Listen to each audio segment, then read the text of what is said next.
ডাকসু নির্বাচন নিয়ে শুরু হয়েছে তীব্র রাজনৈতিক অস্থিরতা। প্রশ্ন উঠছে কারা এই নির্বাচনের পক্ষেই নয়।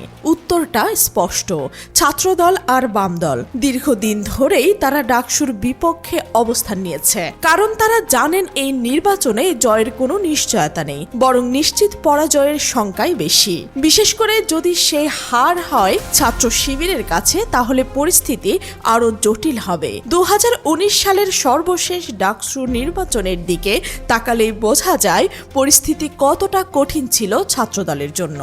ভিপি পদে তাদের প্রার্থী পেয়েছিলেন মাত্র 250 ভোটের মতো।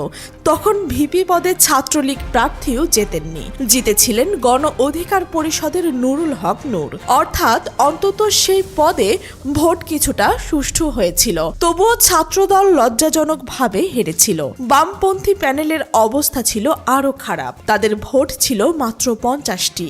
এবার ছাত্রদল ঢাকা বিশ্ববিদ্যালয়ে প্রায় 600 জনকে কমিটিতে পদ দিয়েছে, যেখানে কোনো কর্মীর নাম বাদ যায়নি। কিন্তু তদন্তে বেরিয়ে এসেছে এর মধ্যে 100 এর বেশি সাবেক ছাত্রলীগ নেতা কর্মী, 100 জন বেশি ছাত্রলীগ নেতা নেত্রী, তাদের বহিষ্কারও শুরু হয়েছে। ফলে কর্মীর সংখ্যা নেমে এসেছে 500-তে।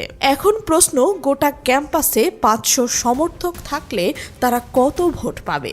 বিপরীতে ছাত্র শিবিরের সাম্প্রতিক মিছিল, ছাত্রী সংস্থার সক্রিয়তা এবং সবচেয়ে বড় ট্রাম্প কার্ড ভিপি প্রার্থী সাদিক কায়েম, যিনি শিবিরের সাবেক সভাপতি ও জনপ্রিয় ন্যাশনাল ফিগার, এগুলো ছাত্রদলের ভীতিকে আরো বাড়িয়ে তুলেছে। ছাত্রদলের মধ্যে এমন জনপ্রিয় কেউ নেই, তাই শিবিরের সঙ্গে প্রতিদ্বন্দ্বিতা করা তাদের পক্ষে কার্যত অসম্ভব। এই ভয় থেকেই ছাত্রদল নেমেছে অন্য কৌশলে। ডাকসুর তফসিল ঘোষণার পর মাত্র 1 মাস বাকি থাকতে তারা ঘোষণা করেছেন হল কমিটি।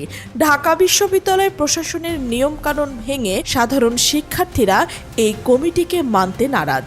তখন তারা চায় না গেস্ট রুম কালচার আর র্যাগিং ফেরত আসুক। পরিস্থিতি উত্তপ্ত হয়ে উঠেছে। ভিসি স্পষ্ট করে জানিয়েছেন হল কমিটি নিষিদ্ধ, কিন্তু ছাত্রদল সেই সিদ্ধান্ত মানবে না, বরং আগে থেকেই পরিকল্পনা করে রেখেছিল এই দ্বন্দ্ব তৈরির। তাদের লক্ষ্য গোলযোগ সৃষ্টি করে নির্বাচনী স্থগিত করা। এমন অবস্থায় তারা অভিযোগ তুলেছে ভিসি ও প্রক্টর নিরপেক্ষ নয়, বরং শিবিরপন্থী। তারা এই দুইজনের পদত্যাগ দাবি করছে, না হলে নির্বাচনে না যাওয়ার ঘোষণা দিয়েছে। রাজনৈতিক বিশ্লেষকরা বলছেন এটা বিএনপির উচ্চ পর্যায়ের পরিকল্পনা। আলোচিত সাংবাদিক শহীদ আলমও সামাজিক মাধ্যমে লিখেছেন, প্রথমে ভিসিকে সরিয়ে ডাকসুর কথা ভাবতে হবে। বিএনপির আরেক বুদ্ধিজীবী সাইদুর রহমান বলেছেন, ভিসি ও প্রক্টর থাকলে সুষ্ঠু নির্বাচন সম্ভব নয়, আগে তাদের পদত্যাগ করতে হবে, নইলে শিবিরের বিজয়কেও ঠেকাতে পারবে না। অন্যদিকে শিবিরকে বড় প্রতিপক্ষ মনে করছেন নাগরিক পার্টির ছাত্র সংগঠন বাকসাসের আব্দুল কাদের বাকের ও তার সহযোগীরা। তারা ছাত্রদলের হল কমিটি ঘোষণাকে কেন্দ্র করে শিবিরের বিরুদ্ধে সংঘবদ্ধ অপপ্রচার চালাচ্ছেন। ঘটনায় শিবিরের কোনো সংশ্লিষ্টতা না থাকলেও হলে শিবিরের উপহার ফিল্টার ভেঙে বাইরে ফেলে দিয়েছে, নানা অভিযোগ তুলেছে।